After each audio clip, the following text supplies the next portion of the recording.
as I do that, this is the first class in this series, and so it's going to be the introductory class, which means we're mostly going to do three things. We're going to give some definitions of terms. There we go. Whoop.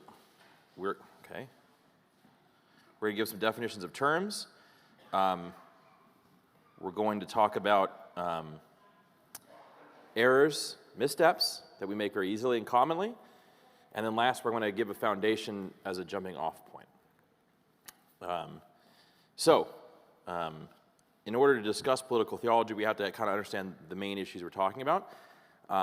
This is an area that is fraught with misunderstanding, and I have found in my study of it, in my time over the past 20 years as a Christian, that a lot of the time, not all the time, but a lot of time the disagreement comes from simply people are emphasizing different aspects of political theology, or they're not even using shared terms and definitions. So I both want to give them to you and use some definitions we're going to use throughout the rest of the class. What we can't debate is that the Bible is silent on the question of politics. Does anyone know? I'll give you a book. I have lots of books. I'll give you a cool book. Does anyone know who defined politics as the art of the possible? This is my favorite definition of politics. No. All right. Well, I'll tell you if you come to long shots. A ruler once said that politics is the art of the possible, right? We are just simply trying to do the right thing. But the Bible is clear from beginning to end that God cares deeply about what we would call our civil kingdom, our life that we have together. Psalm 115, verse 16, kind of sets the stage. It says, "The heaven belongs to the Lord, but the earth he has given to the children of men." So when God put us on this planet, it was for us to order ourselves for the mandate that he gave to us. And so a lot of Reformed political theologians would say that's the foundation of government, is that God made man in his image, and when he put us here on the earth, it was to rule it and subdue it. There's a small disagreement with some people. If they're not going to put it just at the creation of Adam, they're going to find it in Genesis chapter 9, verse 6, which certainly, at the very least, supports the idea that God cares about civil government. "Whoever sheds the blood of man, by man shall his blood be shed." The book of Proverbs decrees, God says, speaking to his people, "By me kings reign, rulers decree what is just, by me princes rule, and all nobles, all who govern justly."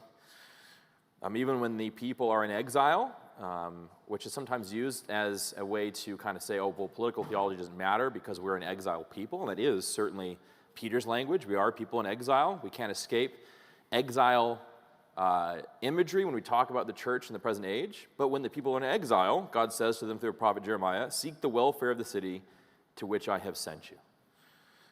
Jesus himself upheld the authority of the government, "Render unto Caesar that which is Caesar's, and unto God that which is God's."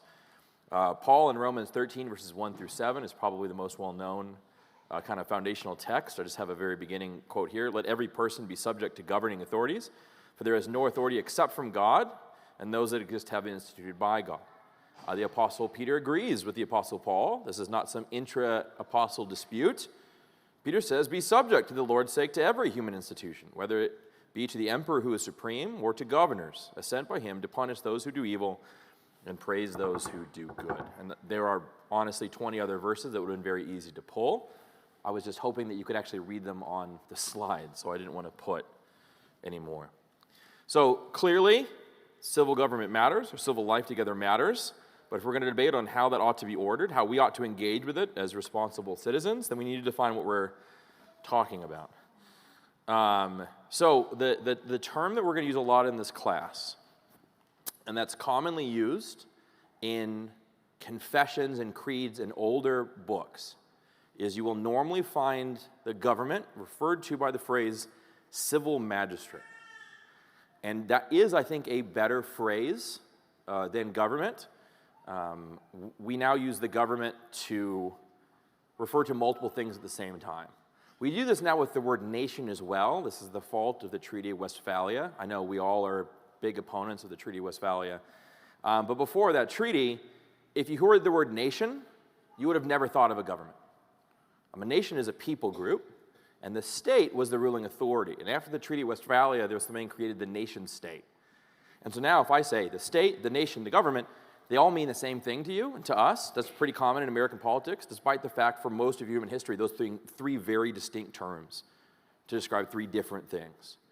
And so I find that the term that's most used in church history, civil magistrate, is the best term, because it has two things that one we'll get to at the very end, but fundamentally this discussion of ordering society is talking about civil society, or the civil kingdom is what our Protestant forebears talked about it.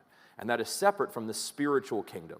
So that word civil is very important to help us remember what we're talking about, right? This is not talking about the church. We'll get into that in a minute. This is the civil shared kingdom. By every human being that ever exists is necessarily a member of some civil kingdom. So the word civil is really good in civil magistrate. What are we talking about? Civil society. And then magistrate, right? A magister is to rule, to govern, has a lesser implication of teaching, but to magister is to rule. And so the definition I'm working with, I spent a lot of time trying to come up with a simple definition. A civil magistrate is an office ordained by God to exercise lawful authority for the punishment of evil and the protection of good.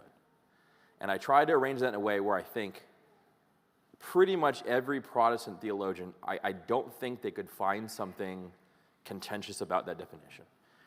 So a civil magistrate is actually first an office rather than a person. A lot of times political theology uses the term minister or servant to refer to the person, right? So the president is the civil magistrate. President Trump is a minister or a servant of the civil magistrate. And so one thing we're going to have to do is we're going to have to separate the person from the office. That's very important in all kinds of biblical authority. So civil magistrate is the office ordained by God to exercise lawful authority, we'll get into that, for the punishment of evil and the protection of good. Something I want to bring up now, because it will come up a whole lot in Protestant political theology. And there was political theology before the Protestant Reformation, and we're going to have a whole church history class where we go through that. One of the main developments of Protestant political theology in the Reformation, a very, very important development, is something called the doctrine of the lesser magistrate. And that was like foundational to, honestly, our country and pretty much everything that's happened since. So it's good here to define a lesser magistrate. So if it's a civil magistrate, the original definition remains, right? A civil magistrate is this office, but the lesser magistrate is what's called a mediating institution. It's a mediating institution of authority to serve those who are above them, but also to protect those who are beneath them, right? So can anyone think of, in the United States civil government, what might be an office of a lesser magistrate? State governments are intentionally designed in our federalist system to serve the federal government. They collect the money, they do all these things, they raise the levies, but they're also designed to be a hedge of protection if there's a problem with the federal government. So that's an excellent example of that, right? So lesser magistrate are really important. There is a civil magistrate, but we understand in political theology, in good biblical Protestant theology, that God has always established mediating institutions to counterbalance each other. Yes, Mr. Whitehead. What about like a court or a judge? So if we did, in this situation, Doug asked about courts. So we have in America 3 branches of government, right? We have the executive branch, the legislative branch, and the judicial branch. So we wouldn't so much think, we love our systems with checks and balances, which we'll get to as very Presbyterian. But no, the judicial or executive or legislative branch should not be considered lesser magistrates to each other, because they're each, in our system, equal offices of the highest civil magistrate. The lesser magistrate in the court system is the Ninth Circuit Court of Appeals, or is the Arizona State Appeals Court. Those are the lesser magistrates under the Supreme Court, where they process, they handle the workload, they weed out the smaller problems, so they're constantly serving the higher authority, and they view the higher authority as their authority, right? So a Circuit Court of Appeals can't just decide the Supreme Court doesn't apply to them. That's their highest authority.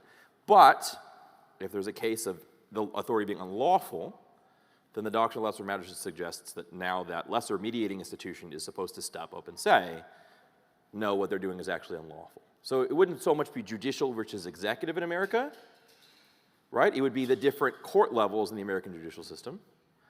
What about in our legislative system? We actually have an upper and a lower house, or branches. We have a bicameral legislation. So the Senate is considered, especially if you read the Federalist Papers, the higher branch, right? Has more authority, has more power. But the House of Representatives kind of serves as that.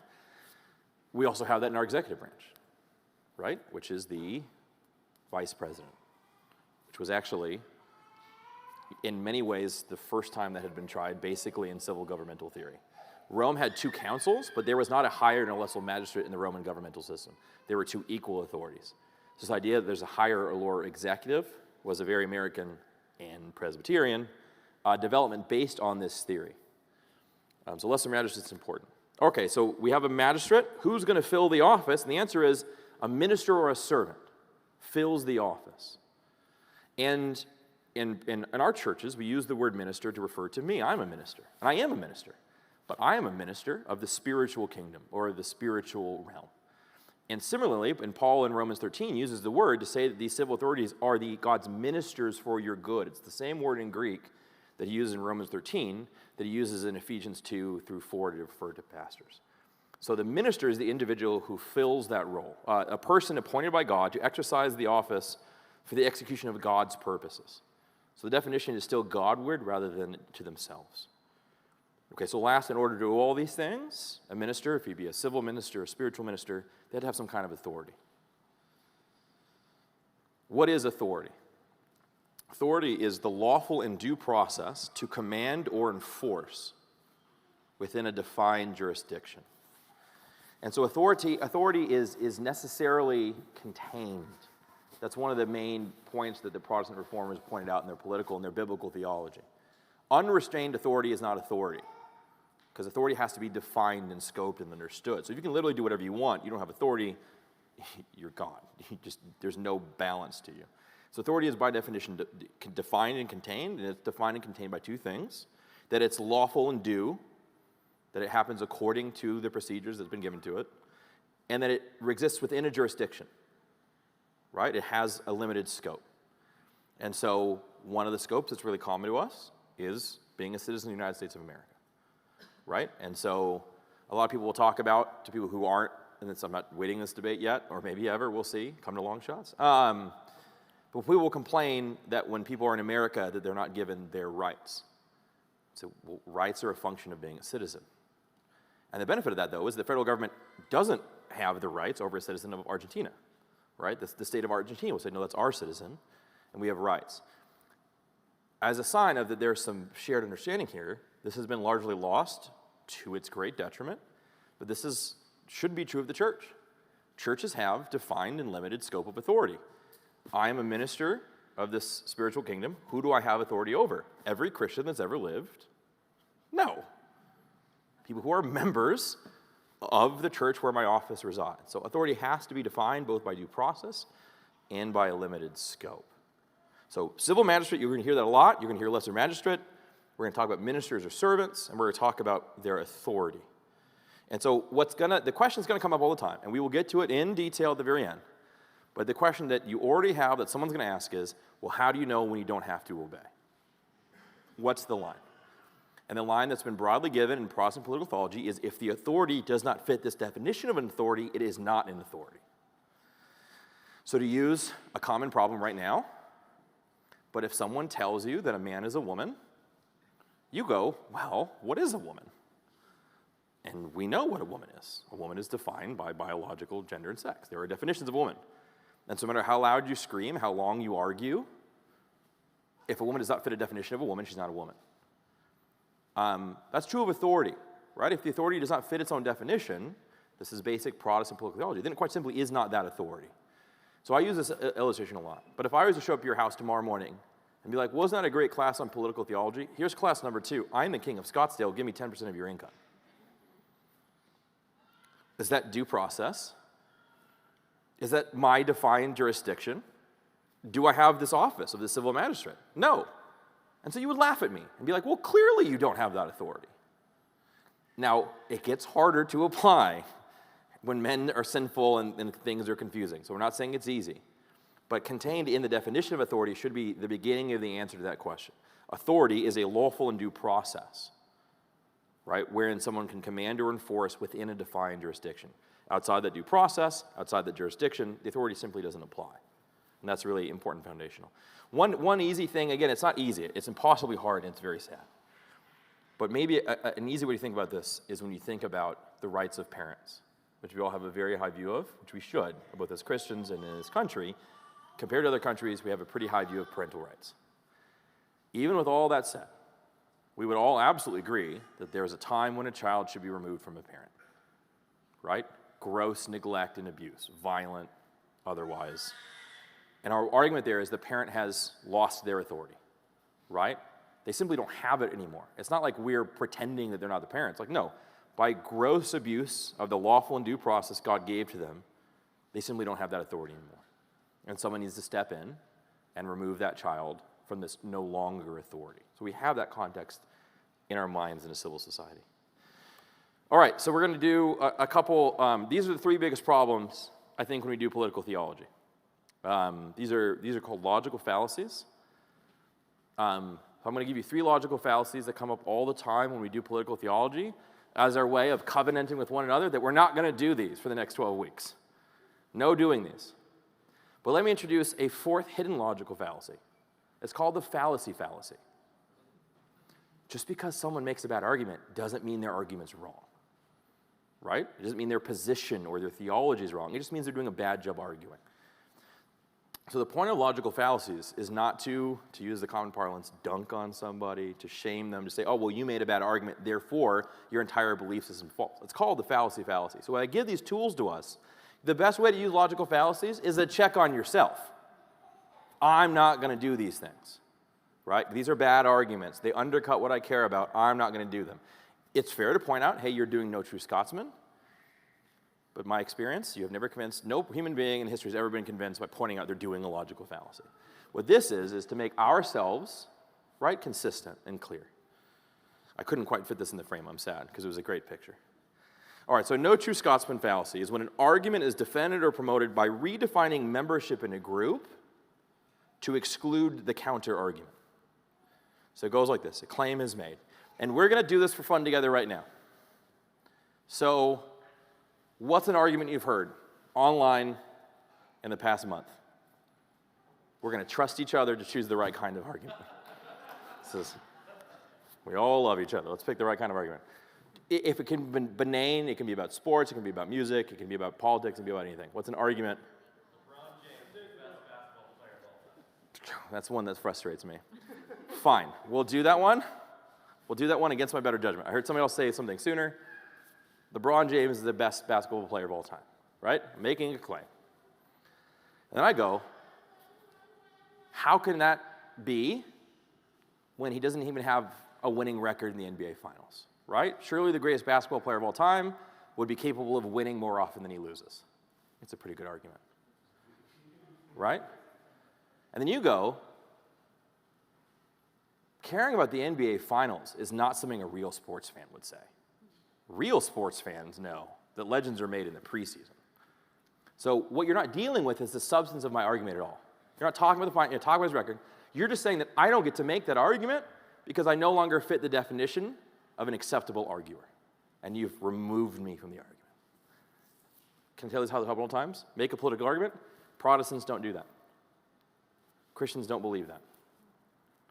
So now I'm not a Christian. Now I'm not a Protestant. By the way, it might be true that that's not a good Christian argument, but when we're discussing with people, the scripture says, come, let us reason together. We ought to engage the person in what they're saying, right? Rather than simply rule out their counter argument by pushing them out of a group. This is, I think, the most common. Well, if you were really Reformed, you wouldn't say that. If you were really a Protestant, you wouldn't say, maybe that's true, but prove it, don't accuse. So we need to be careful of not doing that, especially in political theology. We're going to get to at the very end that there's four, I think, kind of definable major schools of Protestant political theology. And I can give you right now, if you give me 3 minutes on Twitter, I can find someone saying, well, that position isn't really Reformed. If you hold this position, you're not really Reformed. Oh, great, Gloriovsky, comrade. Not a true Russian, or however you want to say it. So you're going to avoid the no true Scotsman. Excluding someone from your group does not make their argument wrong. It's a bad way to argue. Next one. Very, very common in political theology. It's called a special plea. It's when a general principle is applied selectively because there's a particular case that's exempted without any kind of justification at all. Right? Simply, we're going to redefine it. I like this comic a lot. If P is false, I will be sad. I don't want to be sad. Good news, it's true. It's a special plea. Nothing's been demonstrated. I just don't want to be sad no more. This is a really common one. This is not an argument for Sabbath laws. You have to wait like 4 weeks for that. Really common one. Government cannot make religious laws. Just can't. Or actually, here would be a better version of this argument, an example. America can never have religious laws. That's un-American. So you would point out, actually, most of the East Coast has Sabbath laws right now. They're called blue laws. Try to buy a bottle of wine on Sunday in North Carolina. Can't do it. Well, that's not a religious law. That's a law about public order. That's not a religious law. That's a law about the wine trade and preserving the quality of grape. Well, you've just totally shifted now, right, to exempt this argument from the context of it. This is really, really common, right? So we want to avoid special pleading. This one happens a lot when we're wrapping history into political theology, which is a necessary part of political theology. If politics are the art of the possible, how do we govern a people in a way that accords to human flourishing? We're going to look back on what happened before. And if you don't look back at what happened before, then you're foolish. We don't agree with that, right? Like, what happened before matters. But what can create then is the logical fallacy that drives me the most crazy, which is post hoc ergo propter hoc, which means in Latin, do we have any Latin speakers? After the fact, or after that, therefore because of that. After that, therefore because of it. An argument that concludes simply because one event follows another, the first event must have caused it. This is all the time when you think about Christian Europe. It's a historical fact that Europe was mostly Christian. Bad theology, corruption, absolutely. But if you talk to a European between the ages of 350 to 1350, they would say, I'm a Christian. My country is a Christian, like France is Christian, Germany is Christian, Bohemia is Christian, Denmark is Christian. We are Christians. So here's post hoc ergo propter hoc. Europe is Christian in the Middle Ages. And then after the Middle Ages, you get something called the Children's Crusade. When unfortunately, some church leaders thought that the reason the Crusades failed was because the Crusaders were too full of sin. And children don't have sin. So if we march a bunch of children to the Holy Land, we'll take Jerusalem. And that did not happen. I will not get into more details because it's way too sad. But it goes terribly. So after a Christian Europe, there's a Children's Crusade, therefore Christian countries launch Children's Crusades. No. I would say there's no way in which a right exercise of Christianity leads you to send 10,000 children on boats to Palestine. That was a bad idea. That happens all the time, especially, again, with historical theology.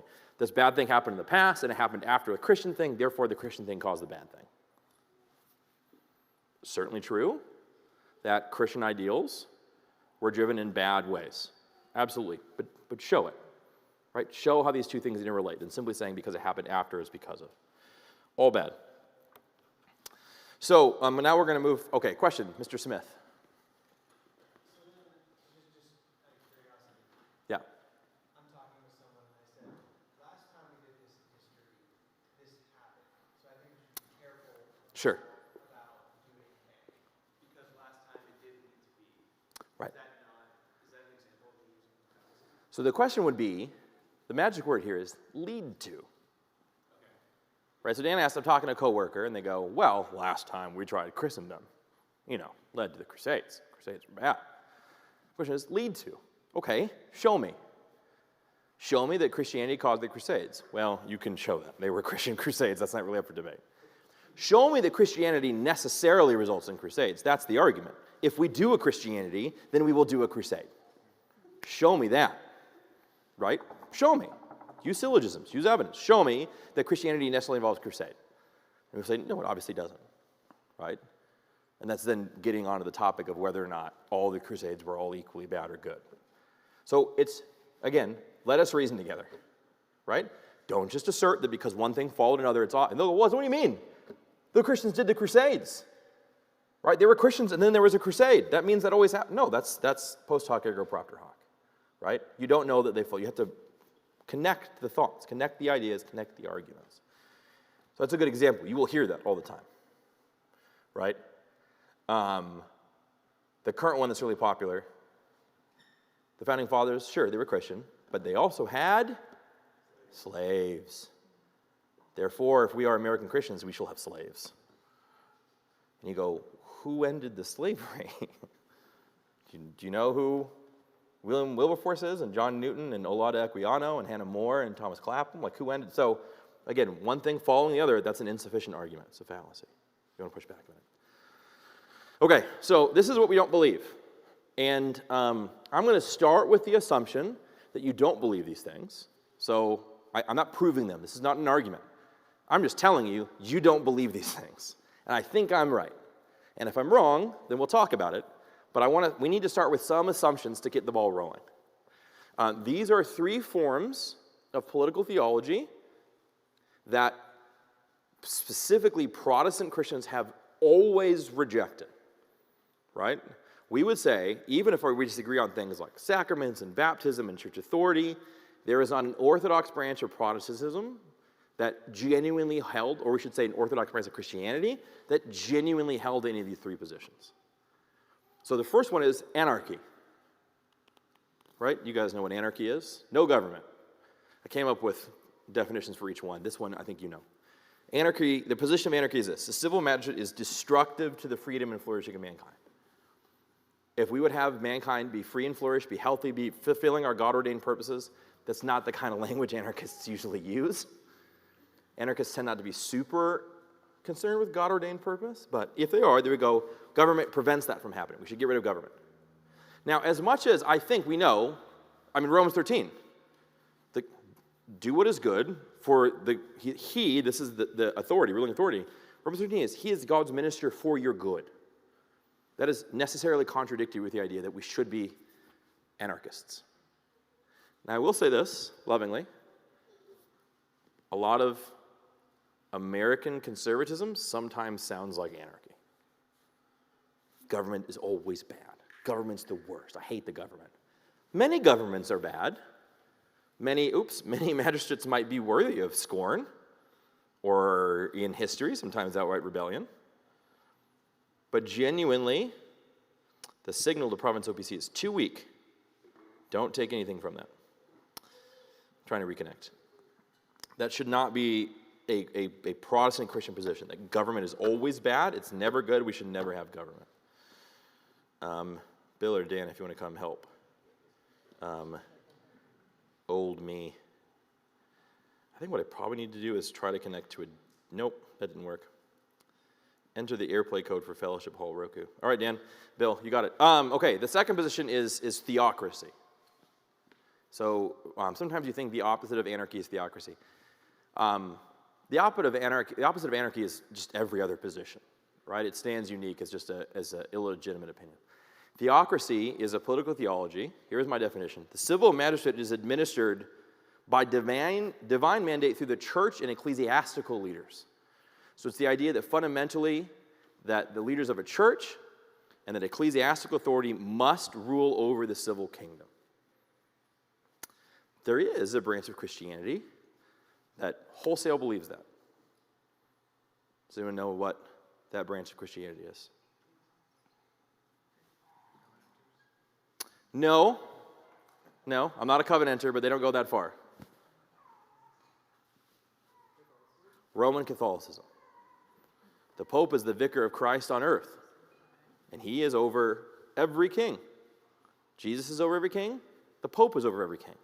Which is why when you needed a new king, what did you need in medieval Europe? The Pope to show up and put a crown on him.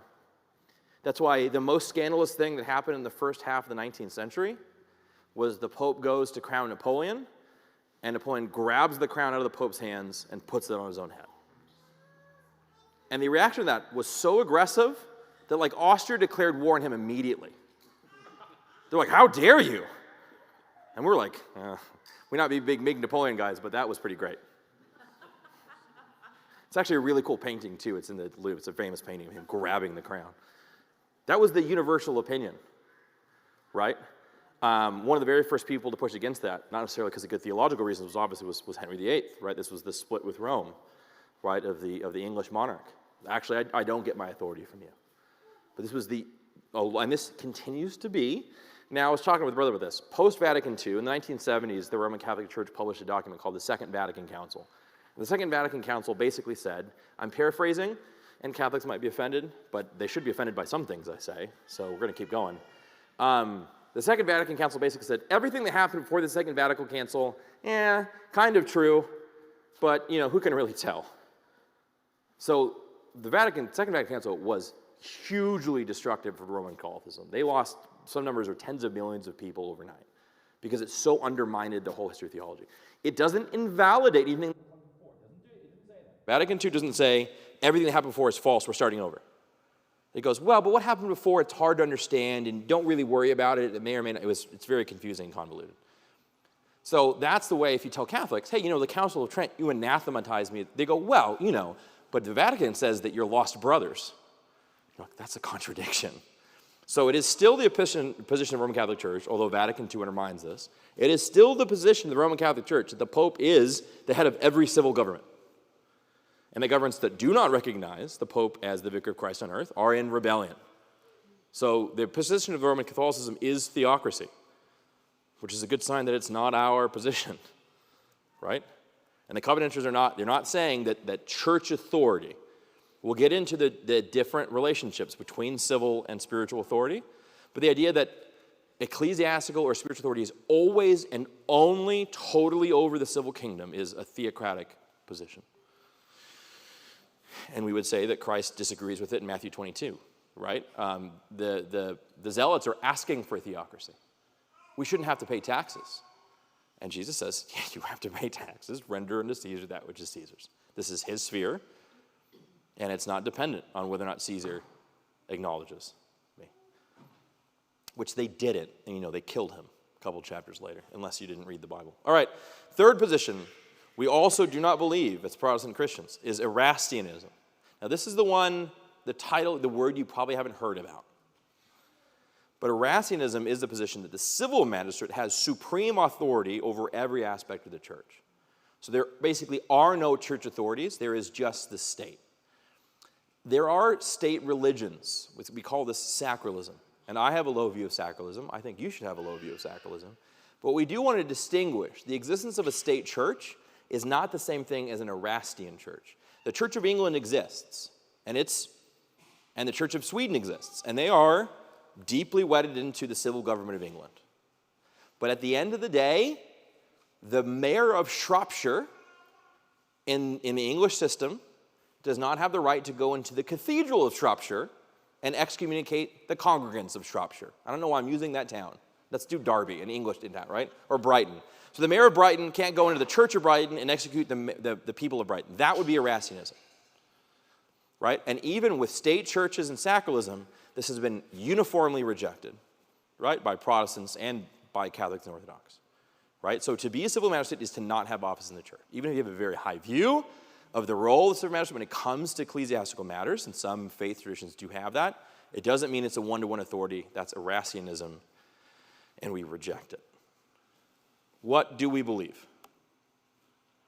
We believe in two kingdoms. Now, there's an asterisk there, because I say two kingdoms, and I think some people go, nope. We will get to this. Maybe I might bring up the flyer as we end. I think, and this is kind of a broad consensus at the moment, that broadly Protestant political theology is attempting to answer 4 different questions, and those 4 different questions result in 4 different schools based on how they answer those questions.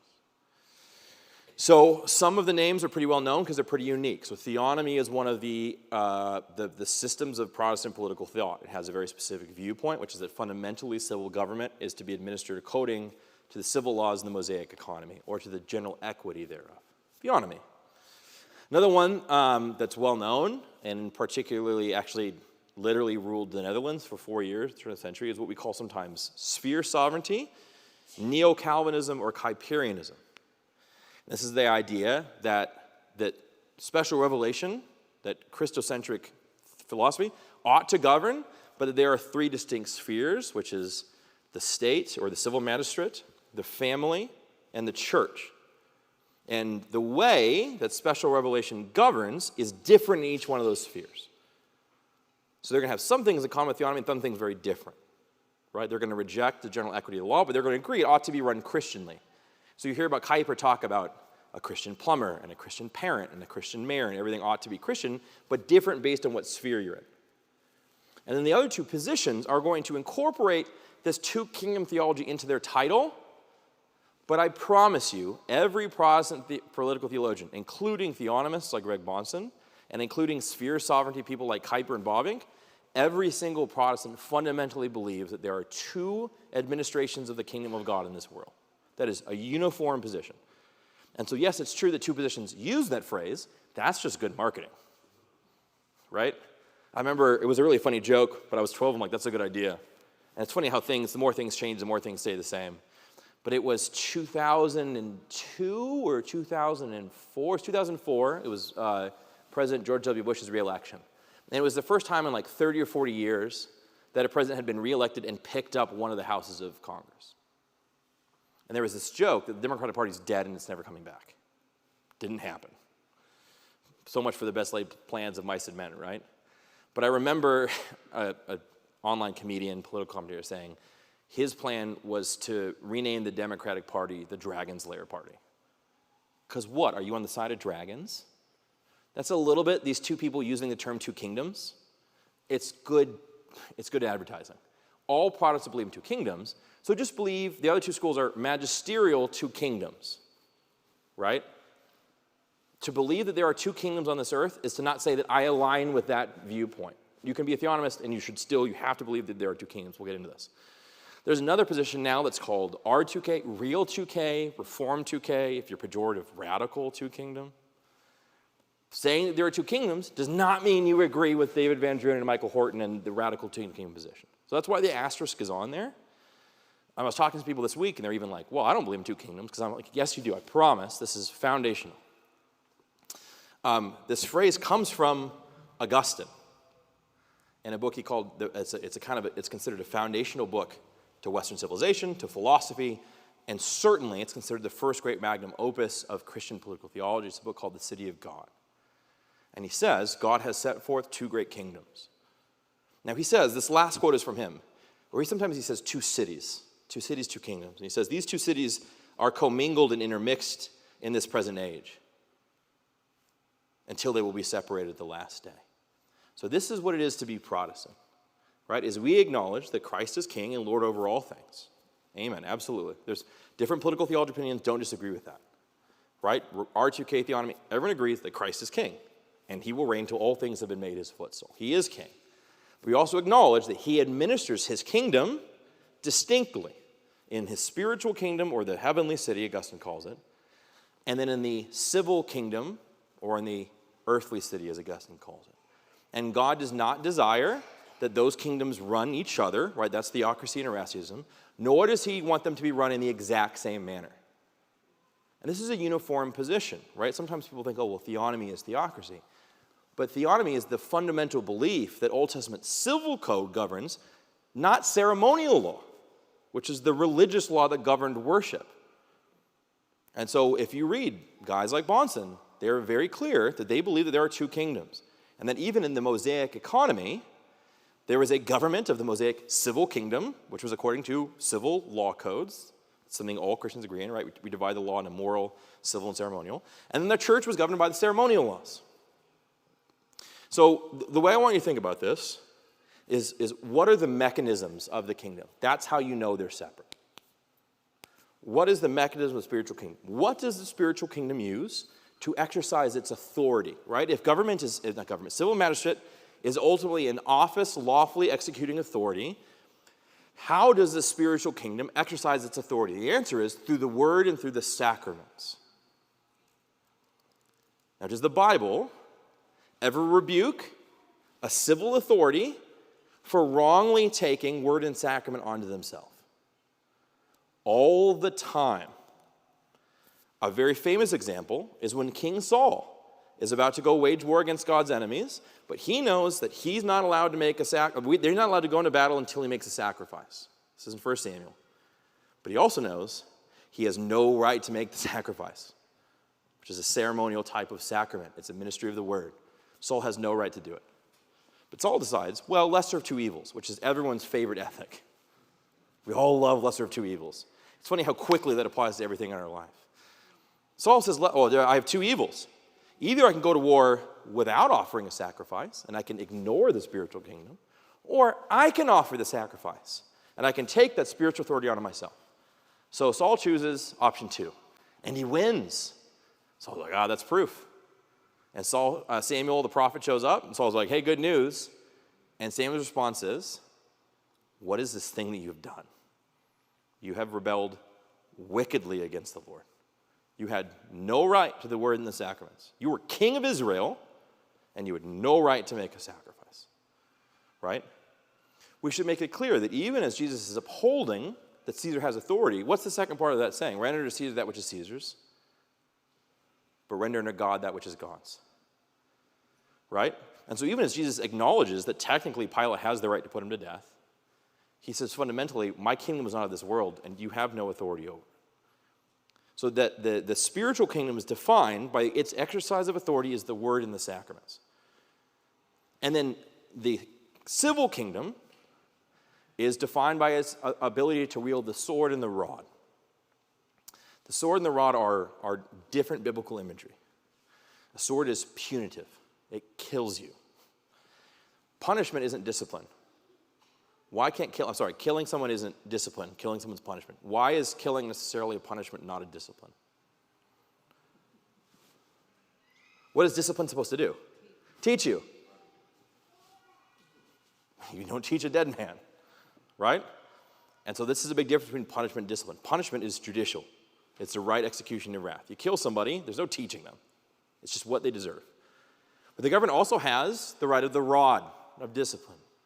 Right? It has the right to correct and shape and fashion. Right? So it can exercise authority that's not just punitive, but is also disciplinary. Right? As it accords to its jurisdiction, which is to punish evil and to promote that which is good. Now the question is, does the Bible ever rebuke a spiritual kingdom or a minister of the spiritual kingdom for trying to take unto themselves authority of the civil kingdom? The answer is yes, all the time. This is particularly something that Jesus has to keep telling his disciples, specifically the sons of thunder, who are like, when are we going to be in charge? Give us the sword, we're ready. And he goes, you have no idea what you're asking for. Your call is to follow me. You're apostles. You are the foundation of the spiritual kingdom as it will go forth in this world, but you do not have the right to the sword. You are specifically rebuked for trying to take that unto yourself. And so from the very beginning, I think good Christian theology with Augustine, right, who is our boy. Don't let the Catholics tell us. He's one of us. Starting with Augustine, the uniform position, and this is throughout the Middle Ages. You can absolutely find theologian after theologian, Clairvaux, and Anselm, and Bede, and again, you can find people making this articulation. This was the position of Wycliffe and Huss. That's why they got killed. But even as they're making arguments about justification by faith and whoever needs the Bible, one of the things they tell the Pope is, you're not in charge of this. Wycliffe, you're not in charge of the king. That's outrageous. That's totally unbiblical. You're doing what Saul did. And what's funny is, even as the Pope got him executed, it kind of proved Wycliffe's point. You know who executed Wycliffe was the King of England. It wasn't actually the Pope, right? So he thinks he has authority, but it's still actually Rod. So this fundamental distinction is necessary to all good political theology. And so I want you to say, as we're going forward from this place, that what this class is about is how does the Bible teach us to administer that civil kingdom? How does God want the civil kingdom to be administered? And that's what we're going to unpack over the next 11 weeks. I have 3 minutes left. I've never finished early. This is an amazing thing that's happened in our site. I should read, this is the first quote I was going to ask you. Well, let me guess. That last quote is Augustine. Does anyone know who that middle quote might be there, the longer quote? And this is my favorite because we're going to get to later the 4 different schools. And we're going to list who are some major authors, right, who proposed these positions. And there's one author, I do love John Bunyan, but he's really clear in one direction on these things, actually. He's one of the guys I'm going to quote he has a very specific opinion. There's one author in church history that every one of these four schools is going to claim totally, definitely agreed with them, which is John Calvin. You will never meet two kingdom, magisterial, sphere of sovereignty theonomist who does not fundamentally believe that Calvin agreed with them. And by the way, good news is he agrees with me, so we're good, you guys. Calvin and I agree, we're great. That's a quote from Calvin, though, right? And that's why one of the great works in the Reformation, the Institutes go into great depth about this relationship. So this is a quote from John Calvin. There is a twofold government in man, one spiritual, whereby the conscience is instructed in piety and the reverencing of God, and the other political, whereby man is educated for the duties of humanity and citizenship. And so that has been the basis of our belief ever since. I meant to put this on a slide. I can do a slide next time. I'm going to try to fix this again. Some works to read over the next 12 weeks that kind of formed my basis. The City of God by Augustine. It's giant. You can get an abridged version. I know a lot of us are like, I'm not going to read the abridged version. It's hard to buy a non-abridged version of the City of God. Like, good luck finding one. So yes, you can read the abridged version. I believe Ligonier actually has a really condensed summary of his major points. If you've read Augustine, I have read the City of God. It took me 3 years. He goes on a lot of tangents. That's also I know how he was one of us. Definitely had ADD. So he'll go on like 10-page tangents about some Greek myth. I'll get back to it. And by the way, this is how a court should work. So get an abridged version of the City of God. Then jumping forward to the Protestant Reformation, the first really good work is called A Letter to the Christian Nobility by Martin Luther. And he's addressing the German nobles, and he's trying to lay out this: Rome is wrong. They don't get to tell you what you have to do. You are the minister of God's good. And so a letter to a Christian nobility. Obviously, the Institutes of Christian Religion go into it at great length. You'll find a lot also in Calvin's sermons, specifically on the Mosaic economy, on 1st and 2nd Samuel, 1st and 2nd Chronicles. He talks a lot about political theology. There are some other great works in the Reformation. The coolest titled book, number 1, Vindicae contra Tyrannos, which is to say liberty vindicated against tyrants. It's a pen name, Stephen Junius Brutus. This is about what is authority, right? Another, probably the second coolest name, and in some ways maybe the most foundational work, if you're going to start somewhere, I would say start here, would be Lex Rex by Samuel Rutherford, who's one of the Westminster Divines. Lex Rex is Latin, meaning the law is the king. Famously, Charles, when they were prosecuting him for being a wicked murderer and persecutor of the church, which he was, he famously refused to even enter a plea because he said, I am the law, right? And so this book is the Reformation argument. No, the law is the king. Even the king is subject to lawful authority. So Lex Rex is foundational. It is the most quoted work of political philosophy by the Supreme Court justices of the United States of America. That is the most referenced. Specifically early on, I'm not saying that Elena Kagan is referencing Lex Rex a whole ton, although she's very smart. She's a very smart woman, but she's not super interested in what Rutherford had to say. There's some other great works up here in theology. Bunyan does talk about it a lot. Moving forward, the works of John Witherspoon are very, very essential. John Witherspoon was one of the founding fathers. He signed the Declaration of Independence. He was absent from the Constitutional Convention because he was moderating the General Assembly of the Presbyterian Church. His tutors, who described him as the greatest philosopher they'd ever read, include James Madison and James Monroe, both studied under Witherspoon. And so the writings of Witherspoon are very, very helpful. Moving forward, the 4 books that are a helpful summary of each one of these positions. And we're going to go to them kind of in the order that they appear historically. I'm not trying to offend theonomists. Like, theonomists will want to claim, that's fine, I get that. I mean, I'm not saying that's wrong either. I'm not saying I'm not a theonomist. I'm saying, like, we're going to go in the order in which these schools develop as clear things. As Reformed people, covenant theology is something we believe is foundational to the Bible. It's in Genesis. But we're also fine to acknowledge that the phrase covenant theology comes around in the 2nd or 3rd generation of the Reformation. And this is because as there are disputes, theology is clarified. That's a good thing. Conflict always clarifies theology. A bunch of guys named Arian started saying Jesus isn't really God. Nicaea. It was a good thing. So as all of a sudden Europe is having to reconsider how nations should be run, political theology becomes more of a conversation, and new phrases come up. That doesn't mean the idea didn't exist before. So, but if you're going to talk about magisterial two-kingdom theology, a book that's very popular right now that I think is a really excellent summary of this position, and all these books are they're really good summaries. They're really good places to read to understand the position. It's a recent book called King of Kings by a PCA minister named James Baird. Was recently published. This is the most readable of all of them. Doesn't mean it's right, it just means it's very easy to read. We move on to then the sphere sovereignty, kind of the Dutch Reformed understanding of politics. The easiest way to read it, it's a much bigger book. It's the biggest book on this list, but it's called Pro Rege, Our System or Our Rule by Abraham Kuyper. There are a lot of short, but one of the things with Kuyper is after Calvin, he's the guy that the most people want to claim. And so the best thing you got to do is you got to go to the source. Particularly, if you read the second half of Pro Rege, you'll get what you really want. You can kind of skip the first half.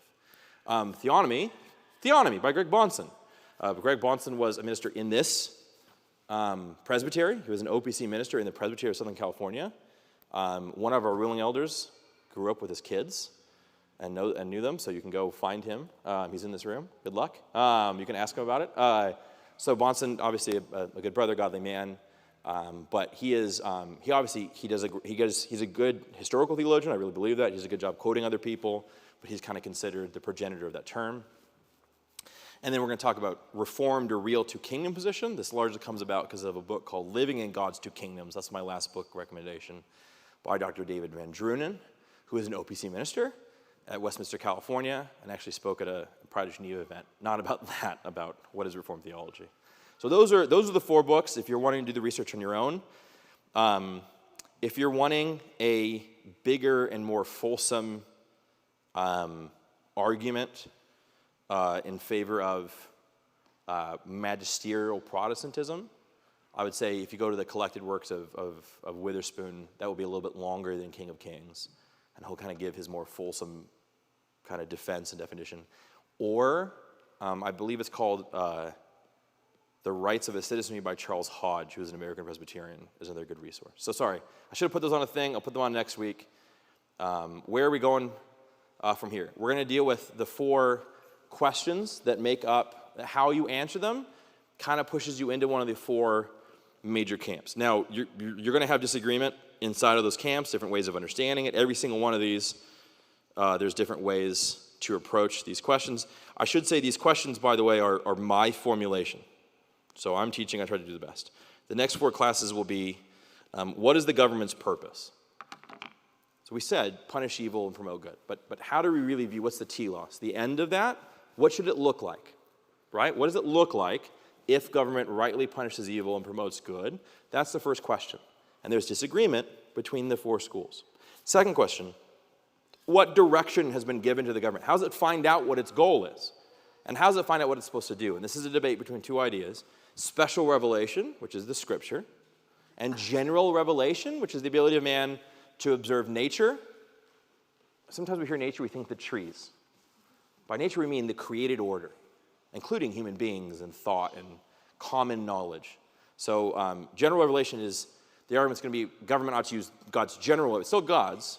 That's a big disagreement. Is government primarily governed by special or by general revelation? Third question, what authority is given to government? What evil should be punished? It's a huge question. What evils, which evils? You have to make an estimation. And all 4 positions are going to argue that a little bit differently. And then last, how is the government to be held accountable? That was a really hard one for me to come up with a sentence. I don't mean like voting.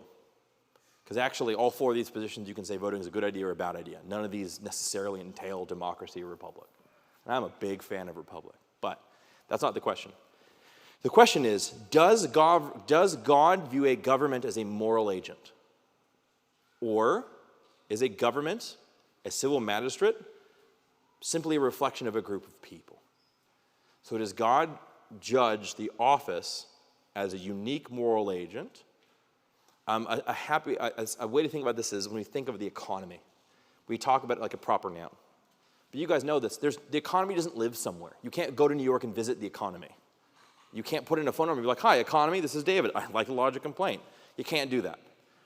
Fundamentally, the economy is just what people do. That's really what the economy is just what a group of people are doing. Everyone's buying houses. In this economy, the housing market's hot. No one can buy a house. In the economy, the housing market's collapsing. So the economy is not a thing. That's pretty widely understood unless you're a very progressive Marxist. The economy isn't a thing that exists, right? The question now is the government a moral agent that exists? Or is it, similarly, just a collection of people? That's a big point of disagreement between the four schools. Is the government an independent moral agent judged by God, or is God just judging what a bunch of people do as human beings in a place? Right? Right, and so the last class will be, which is very important, is, and this will be drawing from a last book I forgot to mention, Christ and the Kingdoms of Men. It's a book by an OPC minister in Phoenix. So you can go talk to him. Dr. David Ennis, who's the second pastor at Calvin OPC. We actually just had a Project Geneva in this. So that's going to be what's our duty as a Christian, right? We're going to have some of these big philosophical, theological conversations. And to be fair, how you exercise what your duty is going to be different depending on how you understand your theology. But at the end of the day, we all do have a certain responsibility to preach Christ crucified, to obey our authority. 1 Timothy says, pray for the emperor. We all have those duties. And so the class is going to end on that very important note is, how do we honor God? By being citizens of an earthly kingdom. Whether we like it or not, we're here, and we're supposed to seek the good of the city in which God has placed us. So we're going to end on that very important note, is just, how ought we to love our neighbor, or possibly our enemy? All right, see, I went long. I knew I could do it. I knew I could go over time. If I really put my mind to it, I could talk for long.